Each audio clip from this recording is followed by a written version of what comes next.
Welcome. IDK coaching campus में मैं आपका स्वागत करता हूं। आप ये जैसा देख रहे हैं कि जो है पॉलिटी का यहाँ पर फिगर बना हुआ है। आज हम लोग जो है विधि निर्माण पढ़ेंगे। पढ़ाई का जो हम लोगों का तरीका है उसको समझ लेते हैं कि शेड्यूल कब से क्या रहेगा, कैसे रहेगा। तो देखिए, जो हम लोग क्विज करते हैं सुबह, तो आज आपने देखा होगा कि आपको क्वेश्चन साइंस का मिला था, इकोनॉमी का मिला था। तो साइंस और इकोनॉमी का क्विज होगा सुबह, ये यूं चलता रहेगा। Point number 1।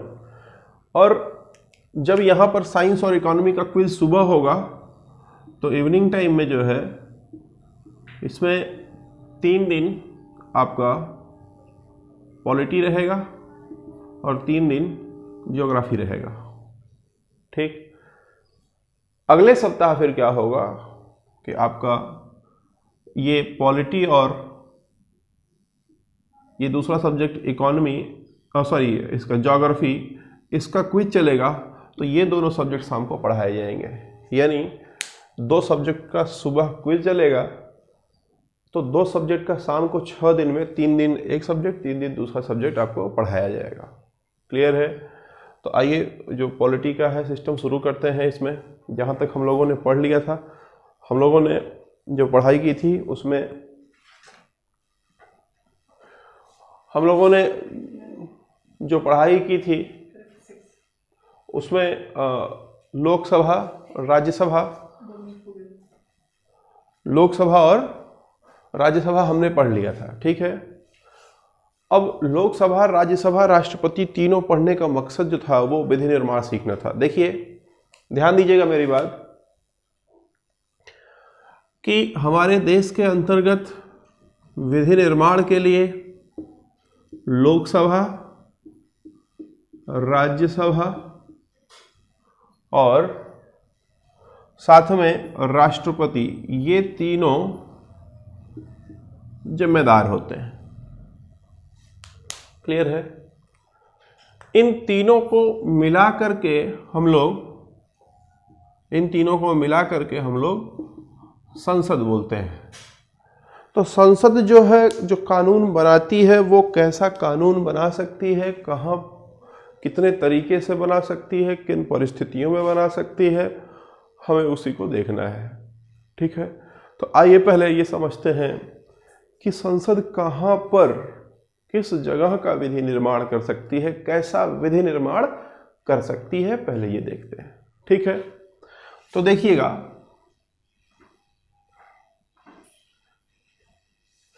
सवाल यहां पर एक पूछता है कि संसद का जो विधि निर्माण कर सकती है, क्या ये अनन्य शक्ति है, अब्सोल्यूट शक्ति है, कि ये कैसा भी विधि निर्माण कर सकता है?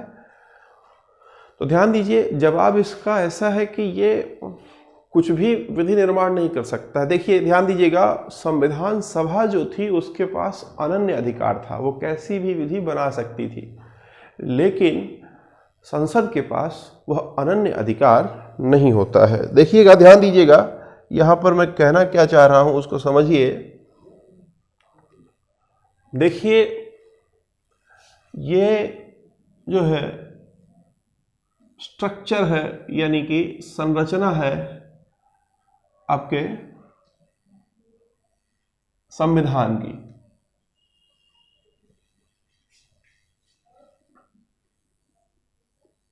ये आपके संविधान की संरचना है।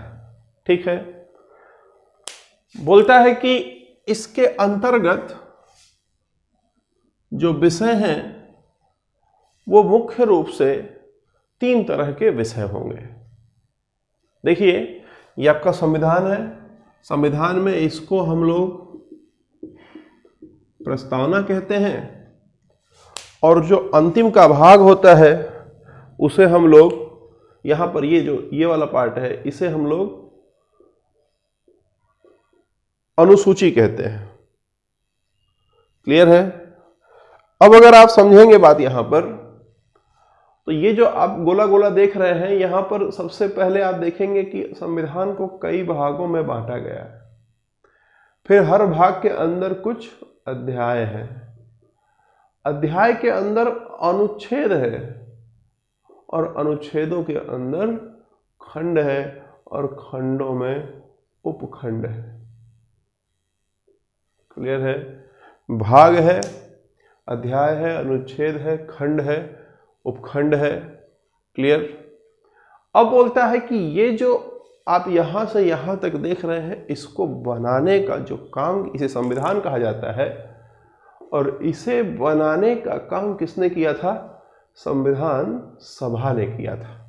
अंग्रेजी में कॉन्स्टिट्यूएंट असेंबली कहा जाता है। कॉन्स्टिट्यूएंट असेंबली ने इसका निर्माण किया था। तो जिस सभा ने इसका निर्माण किया था उसके पास कहते हैं कि अब्सोल्यूट पावर होता है। अब्सोल्यूट पावर था कि वह जिस तरीके का चाहती, जो भी चाहती, वैसा कानून, वैसा नियम बना सकती थी। यह अधिकार संविधान सभा के पास था। क्लियर? अब ये कानून बन गया, संविधान बन गया, सेट ऑफ रूल्स तैयार हो गए। भारत की राज्य व्यवस्था को मैनेज करने के लिए सेट ऑफ रूल्स तैयार हो गए। अब जो रूल्स बनाए गए हैं, जरूरी नहीं कि वो हमेशा वो रूल एप्लीकेबल रहें, हमेशा हर परिप्रेक्ष्य में वो सही हो। कहने का मतलब है कि जो विधि है वही आज हो सकता है सही हो और कल हो सकता है वो गलत हो, या कल को कोई ऐसी विधि जो कल सही मानी जाती रही हो, आज वह गलत मानी जा सकती है, या आज के सिचुएशन में वो गलत हो सकता है। ठीक? तो इसके अंदर अगर कोई बदलाव करना हो, कोई जोड़ने की बात आए, कोई बदलाव करने की बात आए, तो वो कार्य करना किसका काम है? संसद का काम है। संसद comprises with Lok Sabha, Rajya Sabha and president. ठीक? ये लोकसभा, राज्यसभा और राष्ट्रपति मिलकर संसद बनाते हैं। अब ध्यान दीजिएगा बात कि संसद के पास यह अधिकार नहीं होता है कि जैसा चाहे वैसा मर्जी बदलाव करे। इसके पास अधिकार था जैसा चाहे वैसा मर्जी बनाए, लेकिन इसके पास वो अधिकार नहीं है जैसा चाहे वैसा मर्जी बदलाव कर दे। ये बदलाव कर सकता है, लेकिन उसका चेक करने के लिए, उसको बैलेंस करने के लिए न्यायपालिका है जो अनुच्छेद 13 के तहत ये चेक करती है कि कोई कानून बना हुआ है अगर, तो क्या वो सही है या नहीं है।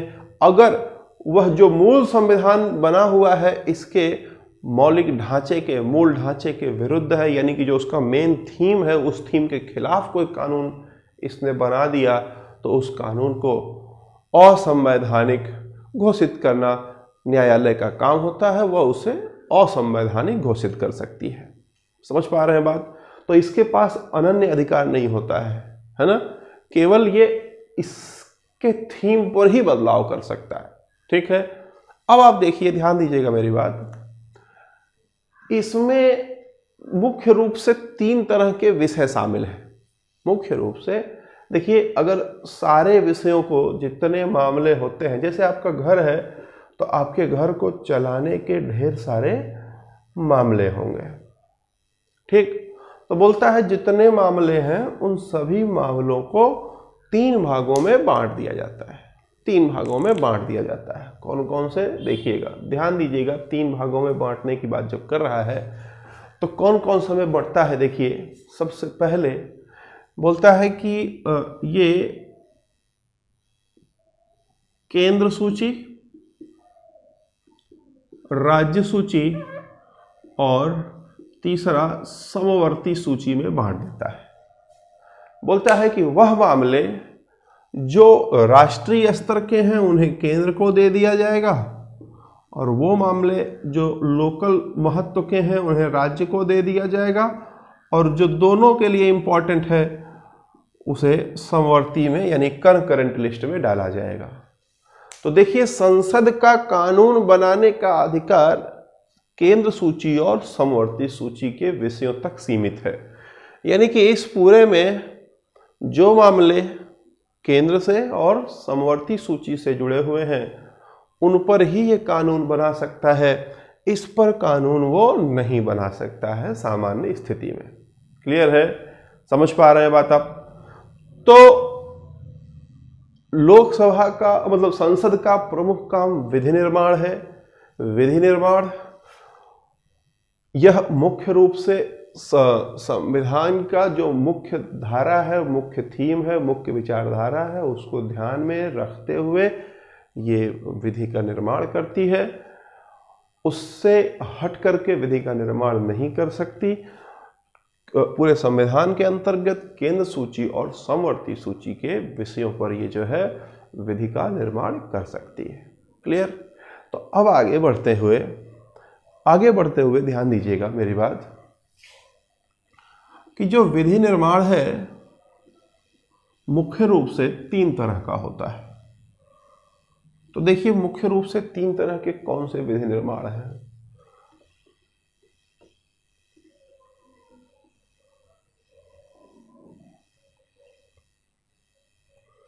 ध्यान दीजिएगा, मुख्य रूप से जो विधि निर्माण है बोलता है कि ये 3 तरह का होगा।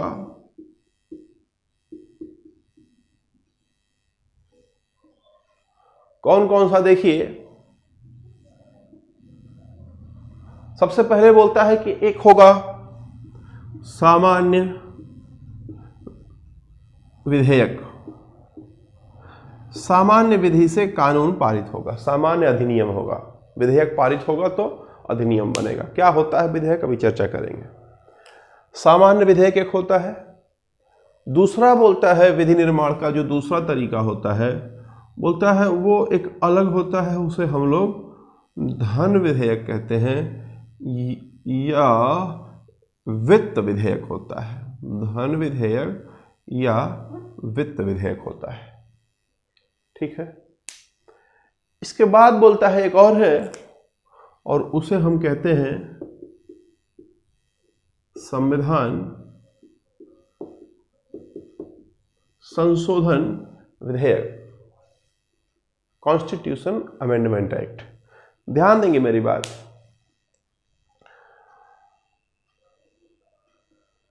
अनुच्छेद 117 से ध्यान दीजिएगा।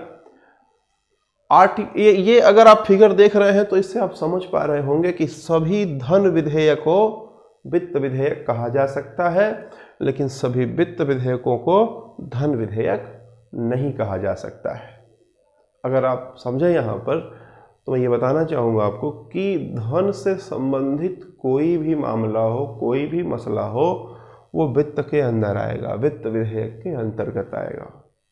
लेकिन वह मसले या वह मामले जो धन से संबंधित हो और अनुच्छेद 110 पर सीधा प्रभाव डालते हो, भारतीय संविधान के अनुच्छेद 110 पर सीधा प्रभाव डालते हो, उन्हें हम लोग कहेंगे धन विधेयक।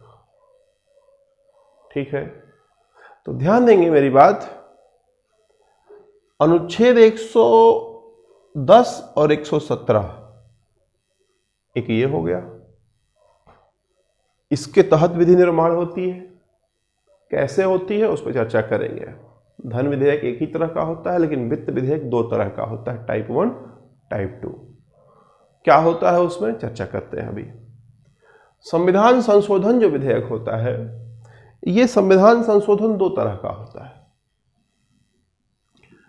संविधान संशोधन 2 तरह का होता है। पहला एक होता है सामान्य मामले में संविधान संशोधन, दूसरा होता है संघीय मामलों में संविधान संशोधन। ठीक? सामान्य मामले जो होते हैं उसमें क्या होता है कि संसद ने पारित कर दिया, यानी लोकसभा, राज्यसभा और राष्ट्रपति इन लोगों ने जैसे ही पारित कर दिया, जैसे ही राष्ट्रपति का साइन हुआ फाइनल, तो संविधान संशोधन मान लिया जाएगा कि इसमें कहीं बदलाव करना था वो बदलाव हो गया। क्लियर है? लेकिन संघीय मामलों में क्या होता है, बोलता है वह मामले जो संघ से जुड़े हुए हों, अर्थात मतलब संघीय प्रकृति के हों, अर्थात राज्यों से जुड़े हुए हों। ठीक है? मामले ऐसे जो संघीय प्रकृति के हों, यानी कि स्टेट से भी जो है जुड़े हुए हों। ठीक है? मामला स्टेट से भी जुड़ा हुआ हो। तो मामले जो स्टेट से जुड़े हुए हैं उन्हें संघीय मामले कहेंगे। बोलता है उनको अगर परिवर्तित करना है तो पहले संसद जो है कानून बना देगी, संसद पहले बदलाव करेगी। संसद ने यहां बदलाव किया था, संसद के बदलाव करते ही सब कुछ हो जाता है सामान्य मामले में। लेकिन संघीय मामले में बोलता है कि संसद जब बदलाव कर देगी तो इसके बदलाव करने के बाद कम से कम 1/2 बदलाव करने के बाद कम से कम 1/2 राज्यों के द्वारा, मतलब जितने राज्य हैं कम से कम आधे राज्यों के द्वारा इस पर सहमति मिलनी चाहिए। अगर नहीं मिला तो वह संशोधन माना नहीं जाएगा। समझ पा रहे हैं बात आप? तो कुल मिलाकर के अगर आप ये समझें तो यहां पर विधि निर्माण 3 तरह का होगा। पहला, सामान्य विधेयक। ध्यान देंगे यहां पर जो भी लिखा हुआ है, जो धारा है, जो अनुच्छेद है, जो भी है, जो खंड है, उपखंड है, अध्याय है, कुछ भी है, अगर इसमें कोई बदलाव करना हो तो उसे संविधान संशोधन कहेंगे। ठीक? अनुच्छेद 110 से जुड़ा हुआ कुछ कानून बनाना हो तो उसे धन विधेयक कहेंगे। 117 से जुड़ा हुआ हो तो उसे वित्त विधेयक कहेंगे। इसके अलावा जितने भी आपको कुछ भी करने हैं इसमें, मतलब कुछ भी इसमें लगाना है, जोड़ना है ना, कोई एक नया डालना है इसमें, तो जो भी कुछ करना है वो सब का सब सामान्य विधेयक कहलाएगा। समझ पा रहे हैं बात आप? सामान्य विधेयक को पारित करने का अलग तरीका होता है, धन विधेयक को पारित करने का अलग तरीका होता है, वित्त विधेयक का कानून बनाने का तरीका अलग होता है, और संविधान संशोधन विधेयक से संविधान में बदलाव करने का तरीका होता है वो अलग होता है। ठीक है? तो क्या क्या अलग होता है उसी को हमें समझना है। ठीक? तो स्टार्ट करें, आइए देखते हैं।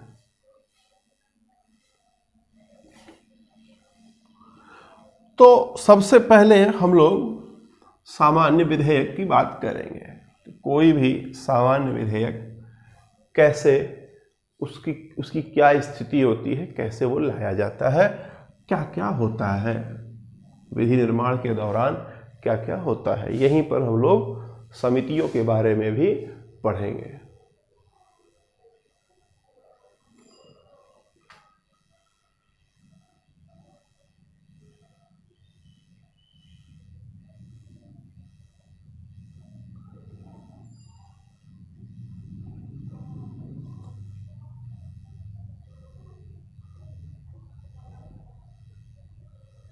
ध्यान देंगे मेरी बात।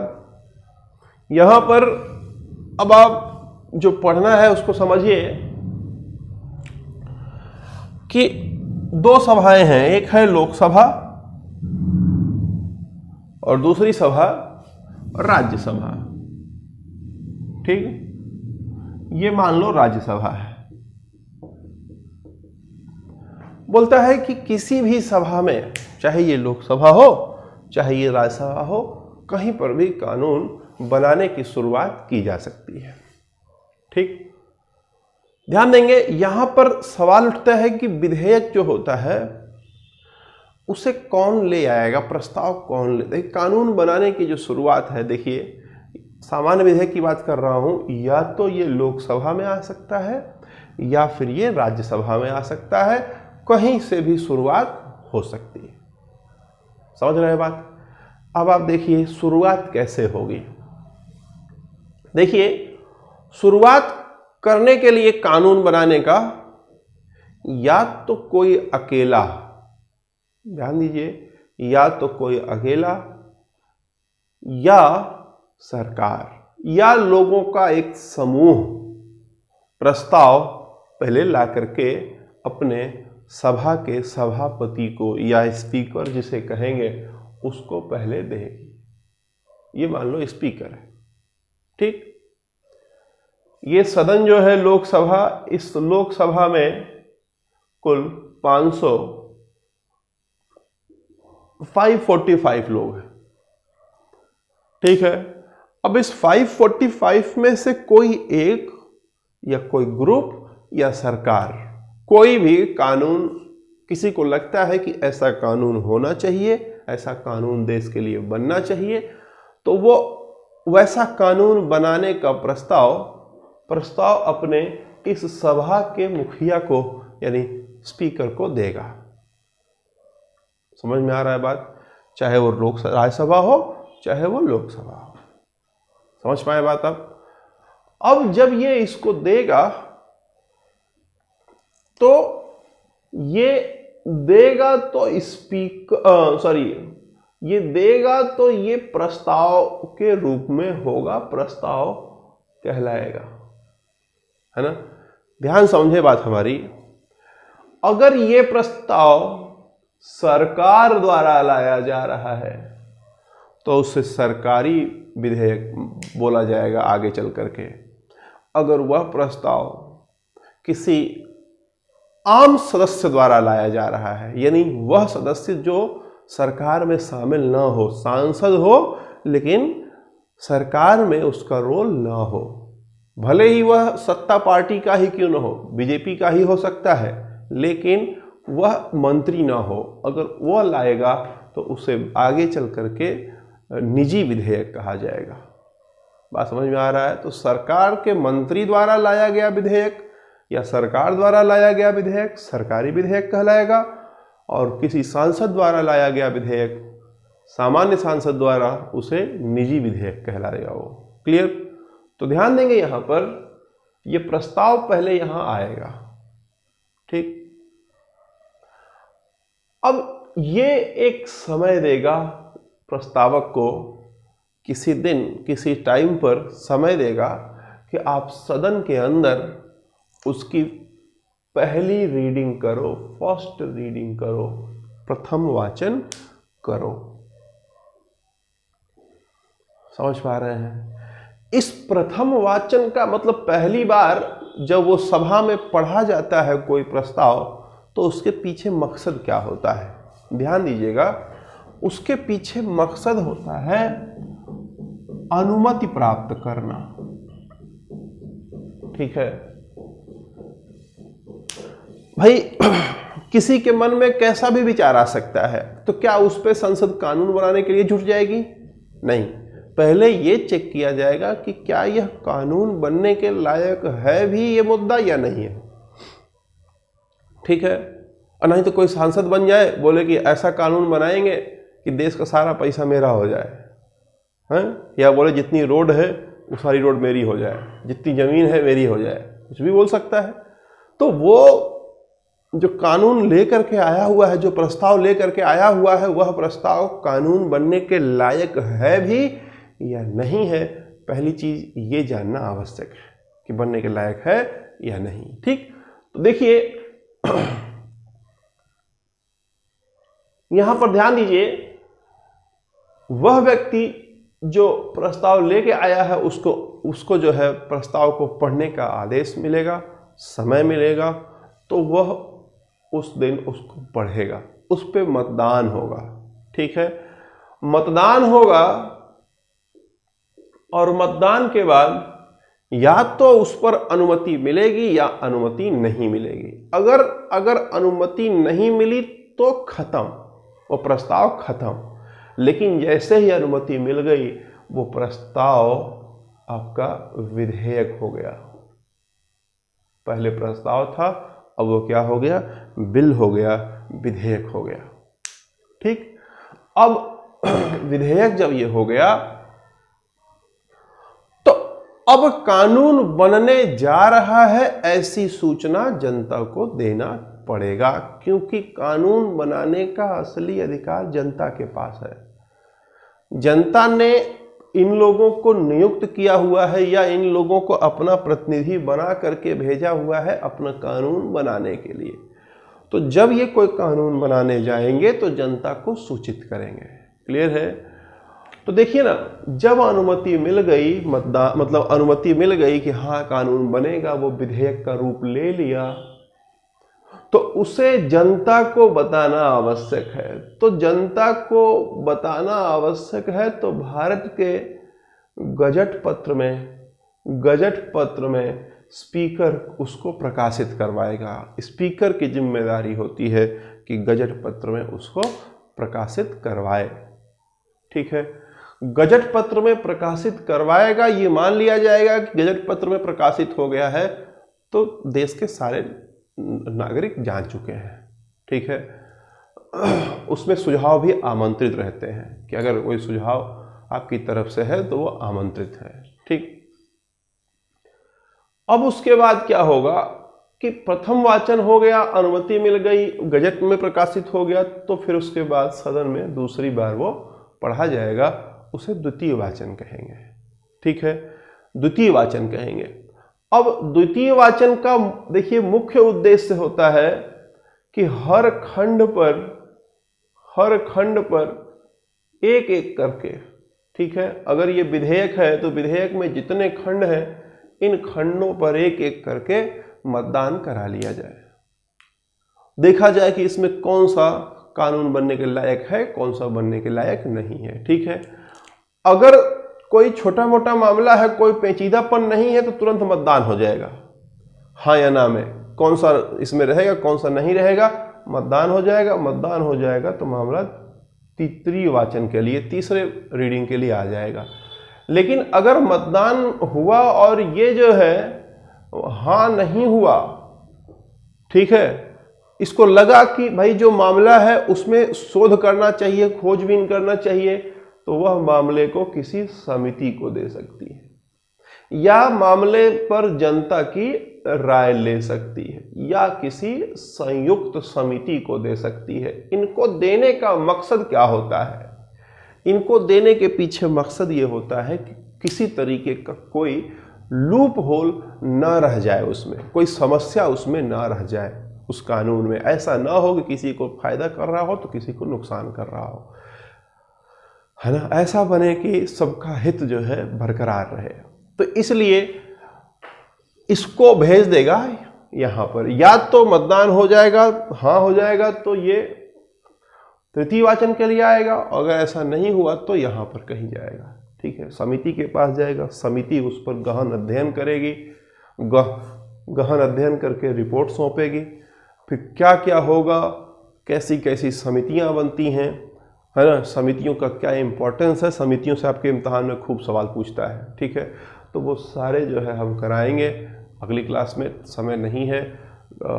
अगली क्लास जो होगी हमारी अभी अगले दिन कल, उसमें आगे इसके जो है हम लोग पढ़ेंगे। ठीक है, उम्मीद करते हैं कि आपको चीज़ें समझ में आ रही हैं। धन्यवाद।